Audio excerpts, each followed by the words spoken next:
Stop chasing, stop resisting, stop gripping life like it's something that might escape you.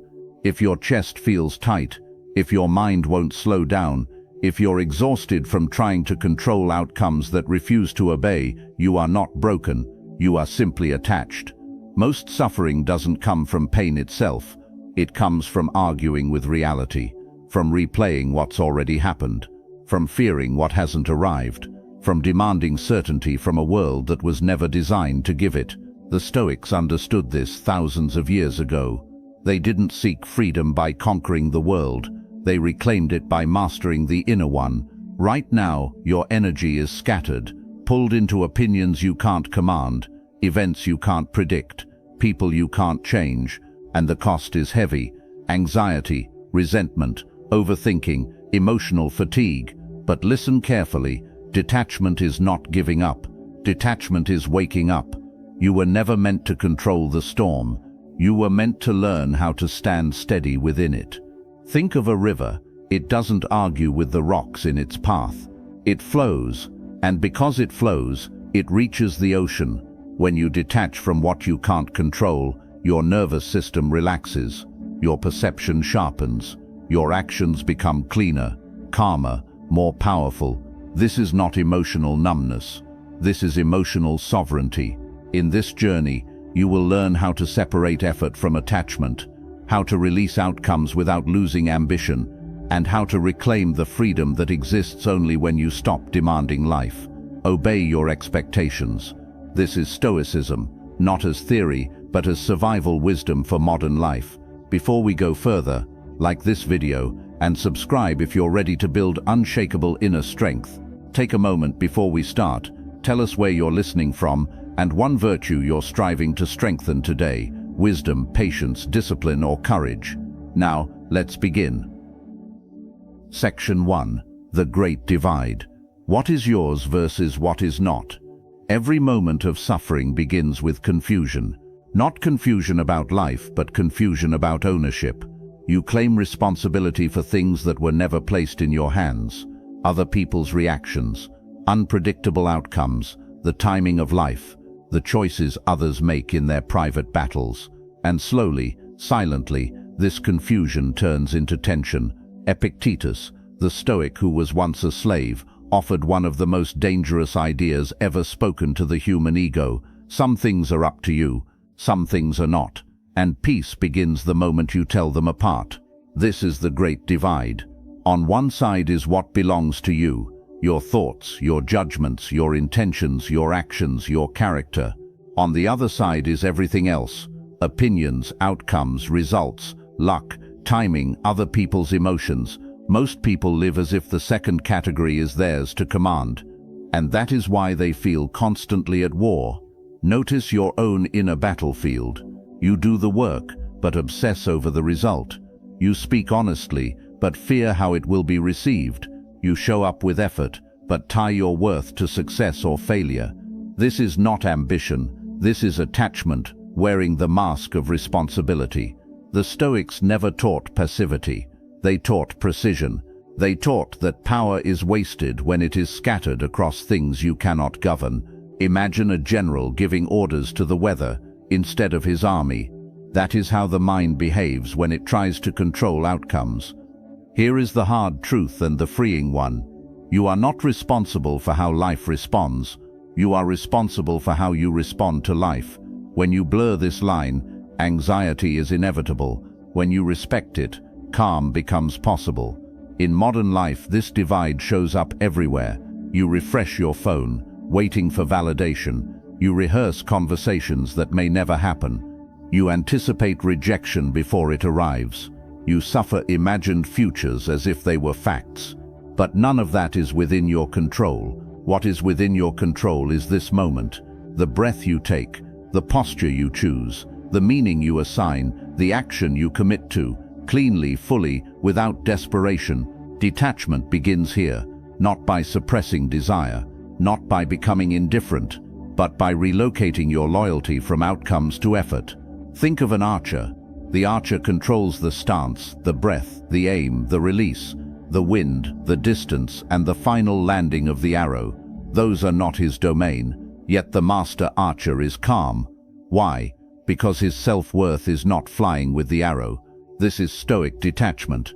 You still care, you still act, you still give your best, but you no longer bleed energy into what you cannot command. This single shift changes everything. Your nervous system relaxes, your decisions become cleaner, your presence becomes grounded instead of frantic.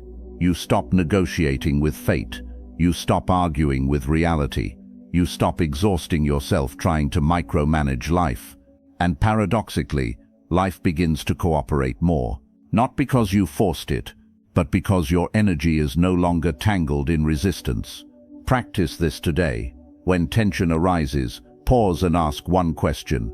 Is this mine to control or mine to respond to? If it's not yours to control, release it. If it's yours to respond to, step forward with clarity. No drama, no resentment, no self-betrayal. This is the foundation of freedom. And to anchor this truth, leave this affirmation in the comments. I focus on what is mine and release the rest. When you are ready, we will go deeper into why the illusion of control is the root of most suffering. Say the word, and we move forward. Section 2. The illusion of control is the root of suffering. Control feels like safety. That's why the mind chases it so desperately. If I can predict what happens next, I can relax. If I can manage every variable, I can finally feel secure. If I can control people, outcomes, timing, and circumstances, then nothing can hurt me. But this belief is the trap. The Stoics saw clearly what modern life keeps reinforcing. The more you try to control what is uncontrollable, the more fragile you become. Suffering does not begin when life becomes uncertain. Life has always been uncertain. Suffering begins when you demand certainty from it. Look closely at your anxiety. It's not caused by what's happening. It's caused by what you think should be happening. You wanted clarity. Life gave ambiguity. You wanted reassurance. Life gave silence. You wanted guarantees. Life gave probability. And instead of adapting, the mind tightens. This tightening is the illusion of control at work. Marcus Aurelius warned himself daily, do not disturb yourself by picturing your whole life at once. Why?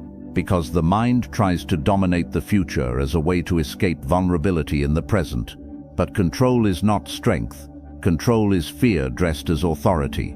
Notice how the illusion shows up in modern life. You overplan conversations. You script responses before they're needed. You replay mistakes to fix what cannot be undone. You worry not to prepare, but to prevent feeling pain. Yet pain is not optional in life. Only resistance is. The Stoics did not eliminate pain. They eliminated wasted suffering.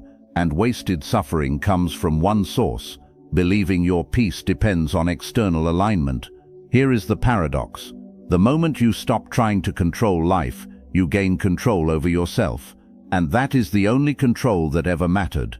Think of the ocean. A swimmer who fights the current panics, exhausts and drowns. A swimmer who understands the current floats, adjusts and survives. The ocean does not respond to force. Life does not respond to obsession. This is why detachment is not weakness. It is intelligence. When you detach from outcomes, your actions improve. When you release the need to dominate results, your focus sharpens. When you stop gripping the future, your presence deepens. Control scatters attention. Detachment concentrates it. In Stoic terms, this is the shift from external dependence to internal command. You stop saying, "I'll be calm when this works out," and you begin saying, "I choose calm regardless of how this unfolds." That choice is revolutionary. It means your mood is no longer a hostage. Your worth is no longer negotiable. Your peace is no longer postponed. Now, let's make this practical. Practice the release ritual. When you notice yourself trying to control an outcome, do this. Name the outcome you're gripping. Acknowledge what you can control: effort, honesty, preparation. Consciously release the rest with the breath. Inhale, commit to clean action. Exhale, release the result. This is not passive. This is disciplined surrender. Over time, your nervous system learns a new language. I can act without attachment. I can care without clinging. I can move forward without fear, and something subtle happens. You become less reactive, less defensive, less emotionally hijacked. Not because life is easier, but because you are no longer trying to cage it. Detachment does not mean you stop striving. It means you stop strangling your own peace in the name of certainty. Anchor this lesson by writing this in the comments. I release control and reclaim myself. Next, we will confront a deeper illusion, the belief that you are your thoughts, and when that illusion dissolves, real freedom begins. Section 3. You are not your thoughts. Most people believe they are trapped by life. In truth, they are trapped by their thinking about life. A thought appears, and instantly it feels personal. A fear arises, and the body reacts as if it were a command. A memory surfaces, and the present moment disappears. And without noticing, you begin to live inside your mind, instead of inside reality. The Stoics understood something radical, long before modern psychology confirmed it. You are not disturbed by events, but by the judgments you attach to them. A thought is not a fact. It is not an order. It is not your identity. It is a mental event, temporary, conditioned and passing. Yet most suffering comes from forgetting this. You believe every thought deserves attention. You obey every inner voice as if it were truth. You argue with yourself endlessly, hoping clarity will emerge from noise. But clarity does not come from thinking harder. It comes from seeing thoughts clearly. Picture the sky.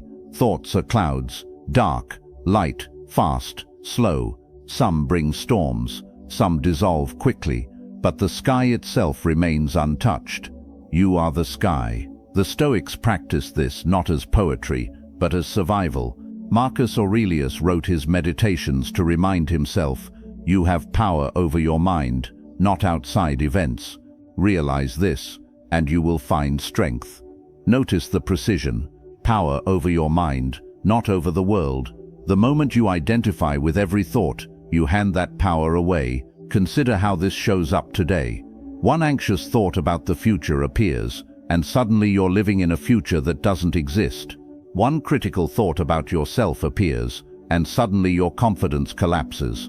One memory surfaces, and suddenly you're emotionally reacting to something already over. The body cannot tell the difference between a real threat and a vividly imagined one. That is why unchecked thinking drains energy so quickly. But here is the turning point. You do not need to stop thinking. You need to stop obeying every thought. Detachment at this level is not suppression. It is observation. When a thought arises, instead of merging with it, you step back. You notice, this is a thought that I'm failing, or this is a thought that this won't work, or this is a thought that I'm not enough. This small linguistic shift creates distance, and distance creates freedom. The Stoics trained this daily. They watched the mind like a guard at the gate, allowing some thoughts through, questioning others, rejecting those that weakened character. In modern terms, this is cognitive sovereignty. You are not a victim of your mental weather. You are the observer of it. When a disturbing thought appears, pause, name it as a thought, not reality, and ask yourself whether believing it strengthens or weakens you. Then decide whether to engage or release it. No argument, no suppression, just clarity.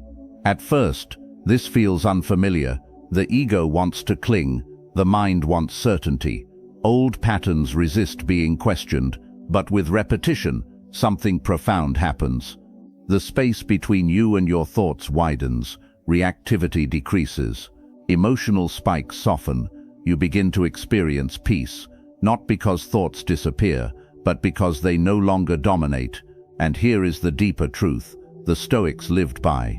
You can have a thought without becoming it. You can feel an emotion without surrendering to it. You can witness fear without letting it steer your life. This is emotional maturity. This is inner authority. Anchor this lesson by writing this in the comments. My thoughts pass, I remain. Next, we will explore what happens when emotions rise, and how to master them without suppression or denial. This is where detachment becomes embodied strength. Section 4. Emotions are signals, not commands. Emotions arrive uninvited. Anger, fear, anxiety, sadness, desire. They hit the body and mind like sudden storms, leaving tension in their wake. Most people react as if these emotions were orders, as if they were mandates carved into stone, as if feeling them meant they had to act on them immediately, completely, or truthfully. But the Stoics teach otherwise. Emotions are signals, not commands. They are messages from your inner system, alerts about what matters, what threatens, what your instincts detect, but they are not reality. Think of them as the red light in a car. The light turns on. It signals attention, but you do not crash the car just because the light exists. You respond wisely. You choose your action. The confusion begins when people believe emotion equals truth. A surge of fear tells them they are powerless. A wave of anger tells them someone must be punished. A pang of envy tells them they are inferior, and they act blindly, reactively, exhaustingly. Stoic wisdom flips this equation. You can feel the emotion and remain sovereign. You can witness fear and still choose courage. You can experience grief without being consumed by it. Seneca reminded himself, "We are more often frightened than hurt, and we suffer more from imagination than from reality." Notice that phrasing, imagination, not events. Your emotions are amplified interpretations, not unchangeable facts. The moment you recognize this, a gap opens, a space where action and choice exist. This is not denial, it is mastery. Modern life is full of triggers: a harsh email, a failed presentation, a missed opportunity, a harsh comment on social media. Each lights the fuse of an emotional reaction. Without practice, the fuse burns too quickly and you explode or collapse. With practice, the fuse can be observed, it can be measured, it can be redirected. Begin by noticing the physical sensations first: the tightening chest, the rapid heartbeat, the shallow breath. Label the emotion silently. This is anger, this is anxiety, this is fear. Then allow it to exist without demanding you act. Observe it, rather than obey it. Here is the paradox. When you stop reacting compulsively, the intensity diminishes. When you resist, it grows. When you observe, it communicates its value and then passes. You begin to see patterns. Certain thoughts trigger recurring anger. Certain situations ignite repeated fear. Certain desires arise with predictability. And you learn to intervene, not by suppression, not by denial, but by conscious response. This is the core of emotional sovereignty, not to be unaffected by life, but to decide how life affects you. Practical exercises reinforce this. Slow the breath, shift posture, pause before responding, speak only when the mind has settled. Move the body intentionally, journal emotions to separate them from identity. The Stoics also used affirmations to anchor this truth. My emotions exist, but they do not control me. Repeat it silently when you feel hijacked. Write it down when frustration feels unbearable. Let it become the foundation of inner calm. The mastery of emotion is not about perfection. It is about space between stimulus and response, about sovereignty over the self, about the ability to navigate storms without being wrecked.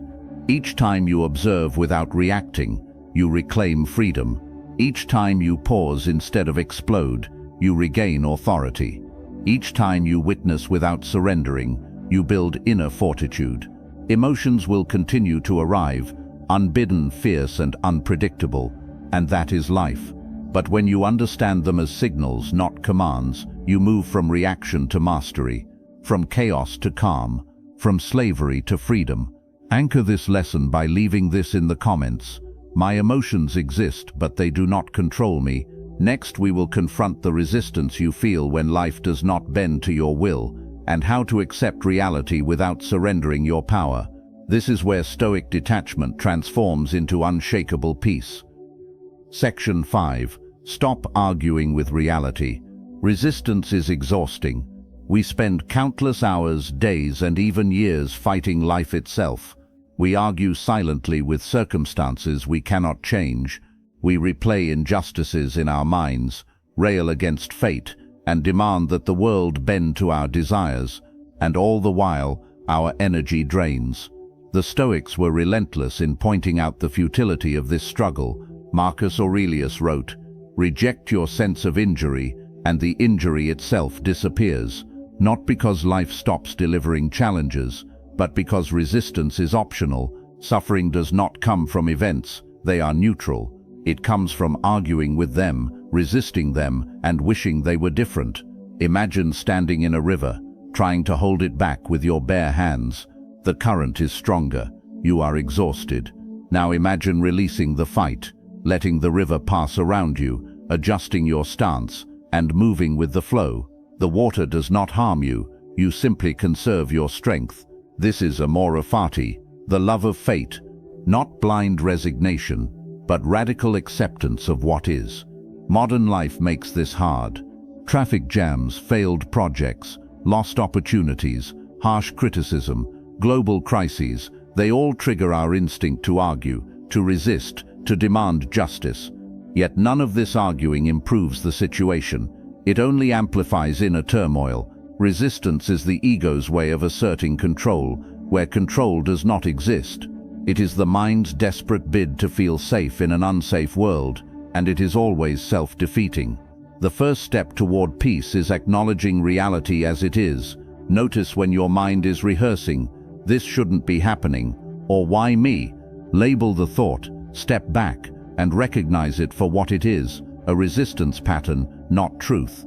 Acceptance does not mean inaction. It does not mean giving up.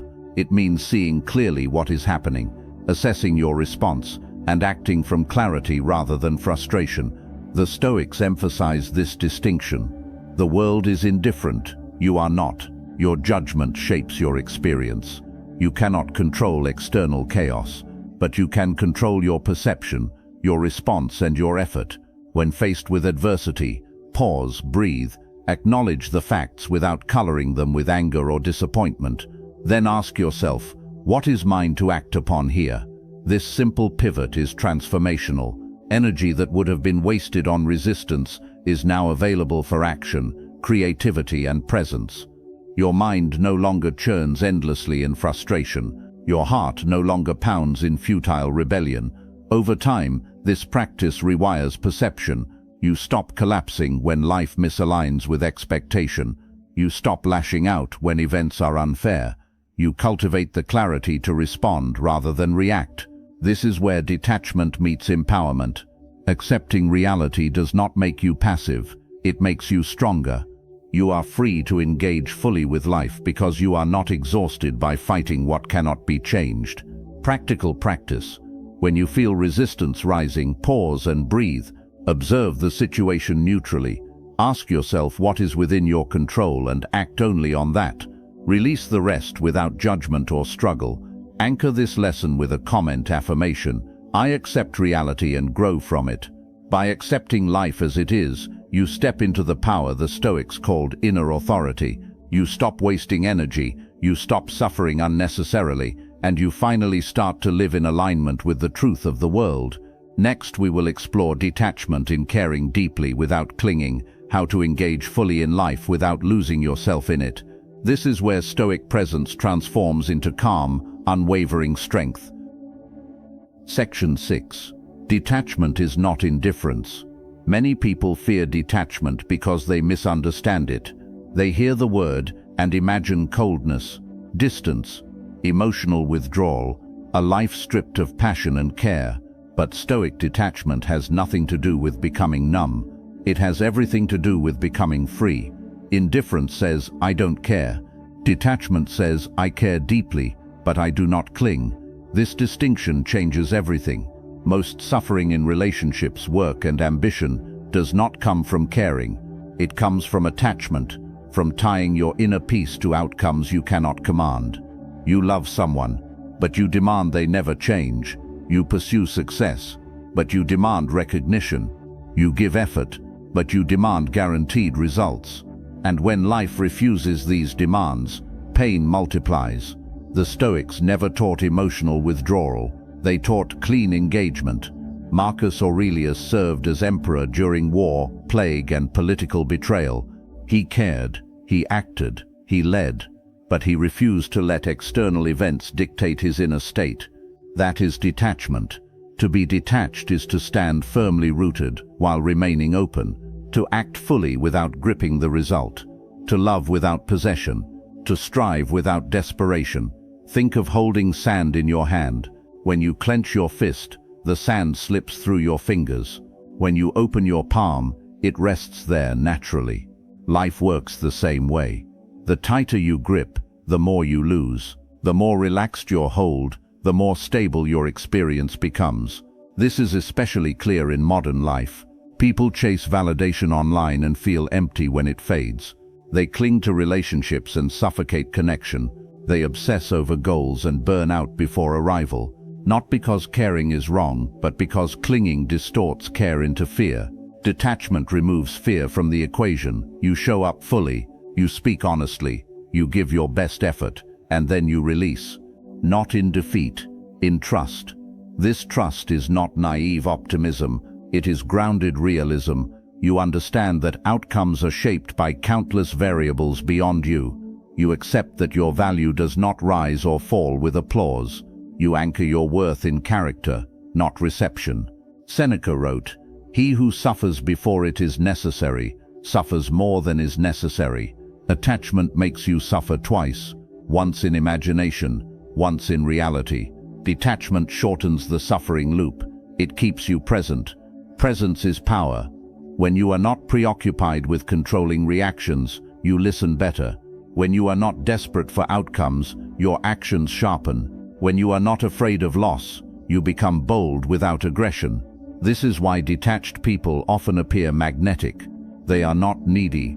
They are not tense. They are not grasping. Their energy flows. Detachment aligns you with reality, instead of fighting it.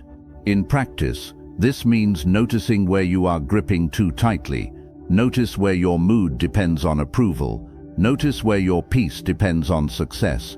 Notice where your identity depends on roles, titles, or outcomes. Then soften your hold. You can remind yourself, "I will give my best," and let life respond as it will.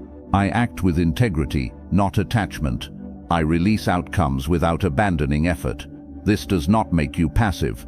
It makes you resilient. You stop collapsing when things go wrong. You stop inflating when things go right.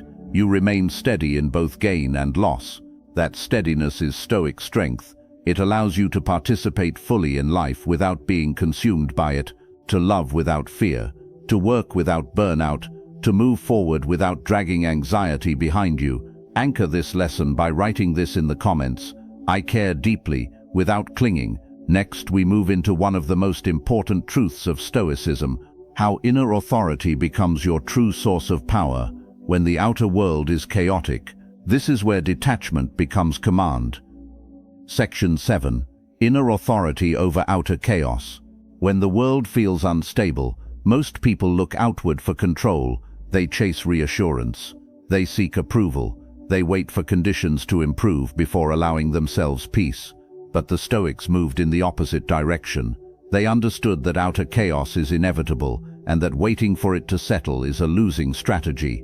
Real power does not come from arranging the world.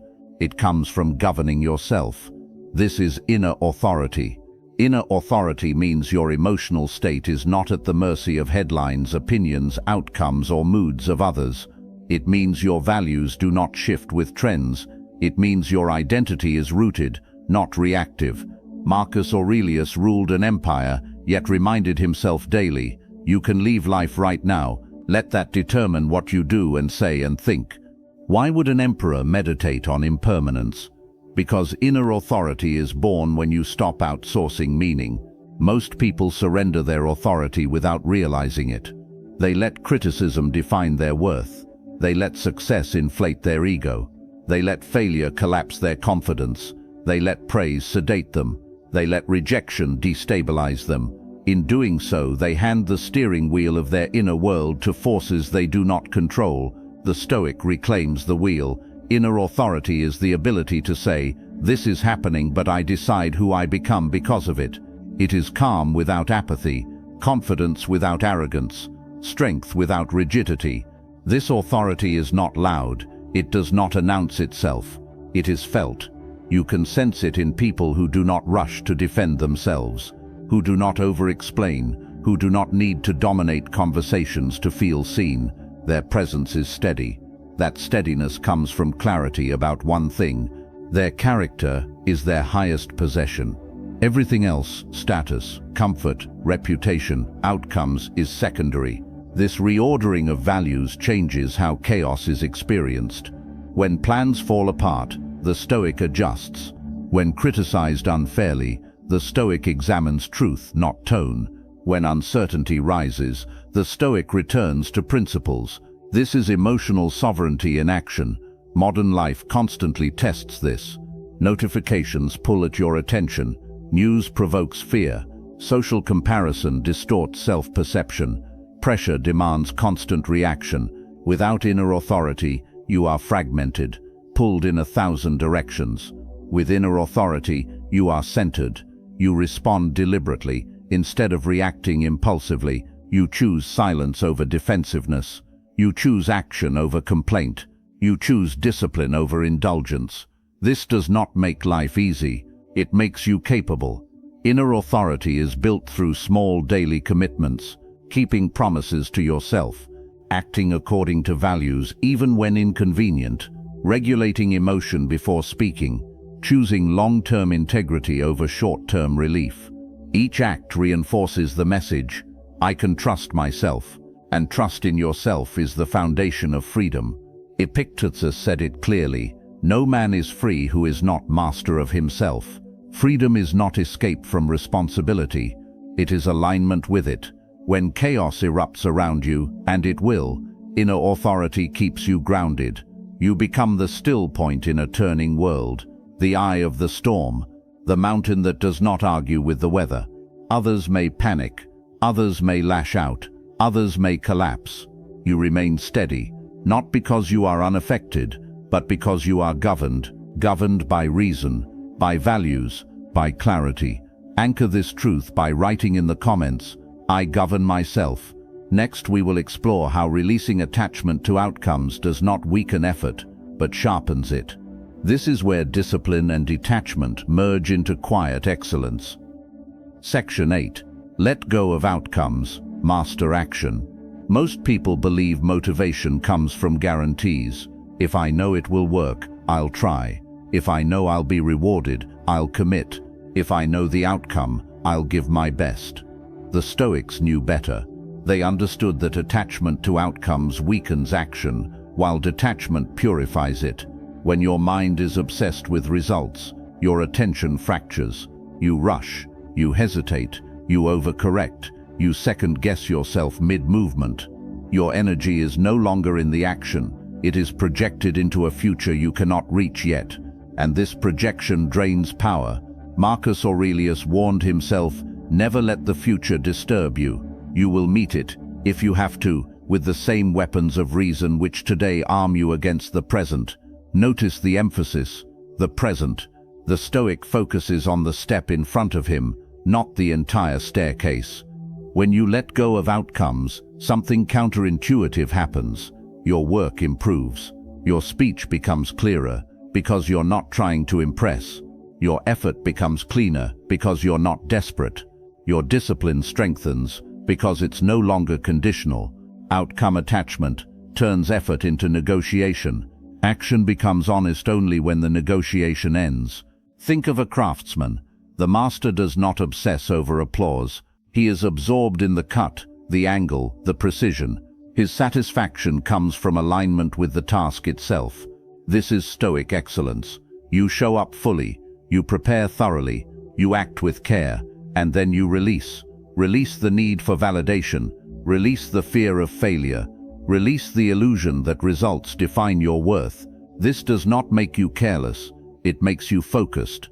In modern life, outcome obsession shows up everywhere. People work but constantly check metrics. They speak but monitor reactions. They create but fear reception. They begin projects already mourning possible failure. This splits attention. The Stoic reunites it. You give your best not because success is guaranteed, but because excellence is your standard. Epictetus framed it perfectly. If you wish to improve, Be content to appear clueless or stupid in extraneous matters. Why? Because detachment from outcome frees you from ego protection. You can learn, you can fail cleanly, you can iterate without self-contempt. Failure becomes feedback, not a verdict. This mindset transforms pressure. Pressure dissolves when effort is no longer chained to identity. You act, you learn, you adjust, you continue. No drama, no self-punishment, no collapse. This is how resilience is built. Practically, this means setting process goals instead of outcome goals. You commit to daily practice, not instant mastery. You commit to honest effort, not guaranteed reward. You commit to showing up, not controlling applause.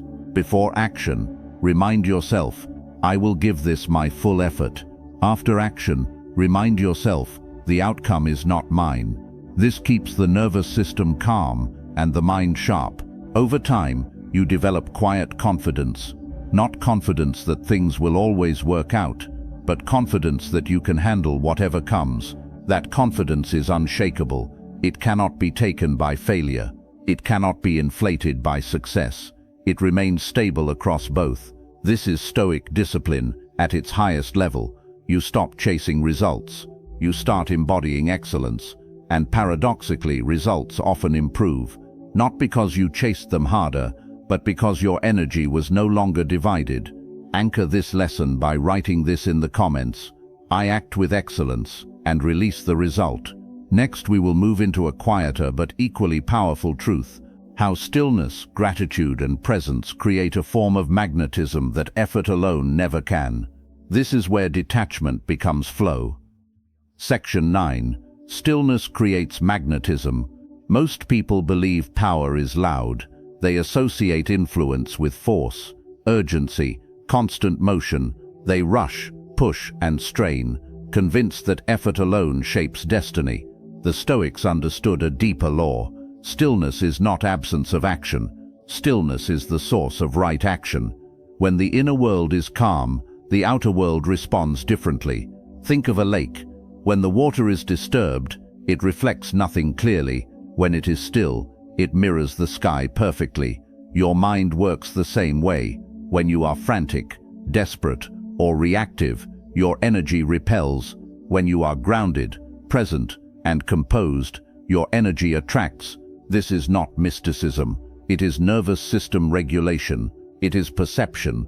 It is clarity in motion. Stillness does not mean withdrawal from life. It means acting from center rather than compulsion. Marcus Aurelius reminded himself, nowhere can man find a quieter or more untroubled retreat than in his own soul. This inner retreat is always available, but rarely visited. Modern life trains the opposite. Constant stimulation, endless noise, perpetual comparison, anxiety disguised as productivity. And in that noise, intuition is drowned. Stillness restores it. When you detach from constant mental movement, subtle intelligence emerges. You notice timing. You sense when to speak and when to wait. You act with precision instead of urgency. This is magnetism. People feel safe around those who are settled. Opportunities move toward those who are not chasing. Decisions come easier when the mind is quiet. Stillness sharpens perception. It allows you to detect misalignment before it becomes disaster. It gives you access to deeper creativity. It creates space for gratitude, and gratitude stabilizes emotion. The Stoics valued rest, not as indulgence, but as strategy. A rested mind is less reactive. A grateful mind is less desperate. A present mind is less fearful, and fear is what repels. Desperation is loud. Neediness leaks energy. Urgency clouds judgment. Stillness reverses this.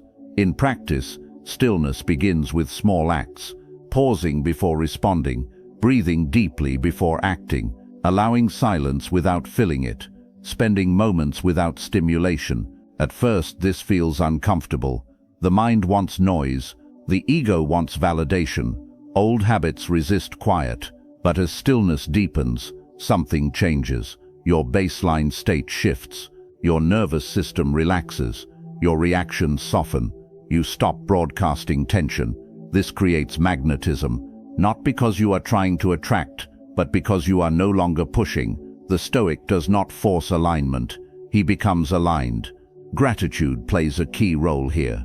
Gratitude grounds you in what is present. It dissolves the illusion that fulfillment is always elsewhere. It anchors contentment, and contentment is powerful. When you are content, you are not manipulable. When you are present, you are not rushed. When you are still, you are not scattered. This inner state changes how life meets you. Opportunities arrive differently, people respond differently, decisions unfold with less friction, not magically, but naturally. Stillness allows life to approach. This is why detachment attracts abundance. Not because you are passive, but because you are no longer chasing what resists. Anchor this lesson by writing this in the comments. I find power in stillness. Next, we arrive at the final truth, that freedom is not something you earn later, but a state you reclaim now. This is where all lessons converge. Section 10. Freedom is your natural state. Freedom is not something you earn after life cooperates. It is not a reward for success. It is not postponed until circumstances improve. It is not waiting on the other side of certainty. Freedom is your natural state, obscured only by attachment, resistance, and false beliefs about control. From the beginning, the Stoics understood this clearly. You are born free internally. You become imprisoned only when you hand that freedom away to fear, to desire, to outcomes, to opinions, to imagined futures. Most people believe they are unfree because of what surrounds them: their job, their past, their obligations, their environment, their limitations. But Epictetus, who lived as a slave, shattered this illusion completely when he said, "No man is free who is not master of himself." External conditions do not grant freedom. Inner mastery does. Throughout this journey, one truth has repeated itself in many forms. You suffer when you attach your peace to what you cannot control. You reclaim freedom the moment you withdraw that attachment. Freedom begins when you stop demanding guarantees, when you stop arguing with reality, when you stop identifying with every thought and emotion that passes through you. Freedom is not escape from life, it is presence within it. When you detach, you do not lose ambition, you gain clarity. When you release outcomes, you do not weaken effort, you refine it.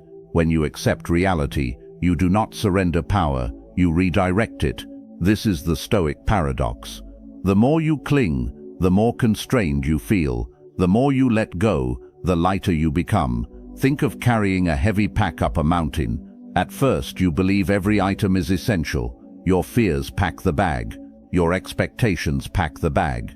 Your need for approval packs the bag. And step by step, the climb becomes unbearable. Freedom begins the moment you set the bag down. Not because the mountain disappears, but because unnecessary weight does. Detachment is not loss, it is subtraction. You subtract what was never yours to carry.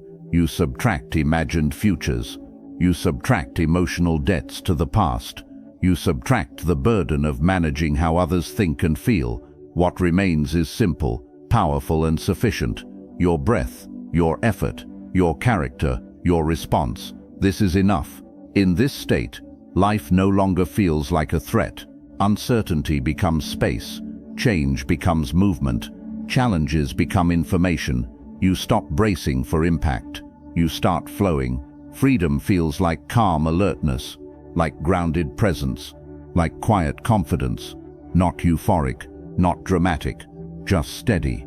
And from this steadiness, something remarkable happens. You act with courage without forcing it. You speak truth without aggression. You pursue goals without desperation. You love without possession. This is Stoic freedom. Not freedom from responsibility, but freedom within it.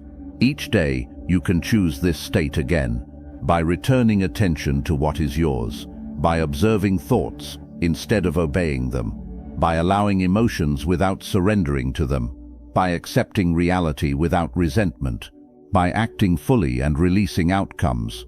Freedom is not found in controlling life. It is found in trusting yourself to meet it. Anchor this final truth by writing this in the comments. I am free because I govern myself. You are not weak for wanting peace. You are not passive for releasing control. You are not behind for choosing clarity. You are a Stoic warrior, disciplined, grounded, unshaken, and you are a spiritual creator, master of your inner world, guardian of your energy, author of your response. This is your freedom, and it has been yours all along. You've reached the end of this journey, but not the end of the work. What you've learned here is not theory. It is not philosophy, meant to sit quietly on a shelf. It is a way of standing in the world. Detachment from what you can't control is not a single decision. It is a daily return, a moment-by-moment choice to reclaim your inner ground. You will still feel fear. You will still experience loss. You will still face uncertainty. Stoicism never promised comfort. It promised strength without bitterness, clarity without cruelty, and peace without escape. When life tests you, and it will, remember this: you do not need life to behave differently to be free. You need to respond differently to life. Each time you pause instead of react, you win. Each time you release an outcome, you regain energy. Each time you choose character over chaos, you reclaim authority. This is not passive acceptance. This is disciplined alignment. You are learning to place your attention where power actually lives, in judgment, intention, effort, and response. Everything else is weather. Storms will pass, winds will shift, seasons will change, but the mountain remains. Let this teaching settle, not just in your mind, but in your body, in how you breathe when tension rises, in how you speak when challenged, in how you act when outcomes are uncertain. This is where philosophy becomes embodiment. Remember, you are not your thoughts. You are not your emotions. You are not the outcome of today's effort. You are the one who witnesses, the one who chooses, the one who governs. That governance, quiet, steady, uncompromising, is your true power. As you move forward, return to these truths often. Write them down. Practice them in small moments. Test them in difficult ones. Freedom is not found in grand gestures. It is built in daily restraint, in calm responses, in deliberate action, in releasing what was never yours to carry. And now, before you go, anchor this work. If this message strengthened you even slightly, like this video, it helps this wisdom reach others who are quietly fighting the same battles. Subscribe to continue walking this path together, not as spectators but as practitioners of inner mastery. And most importantly, leave a comment, not for the algorithm, but for commitment. Write one sentence that captures your intention moving forward. A sentence you can return to when life tests you. You might write, "I choose peace over panic. I release what I cannot control. I govern myself. I act with clarity, and let go of outcomes." Let that comment be a vow. You are not alone on this path. You are part of a lineage that stretches back thousands of years, men and women who refuse to be ruled by fear, chaos, or circumstance. You are a Stoic warrior, disciplined in mind, steady in emotion, rooted in character. And you are a spiritual creator, aware of your energy, aligned with reality, free within yourself. May you walk forward lighter. May you meet uncertainty with calm. May you act with courage and release with trust. And when life tries to pull you back into old patterns, return here. Return to stillness. Return to what is yours. Your freedom is not ahead of you. It is within you, always.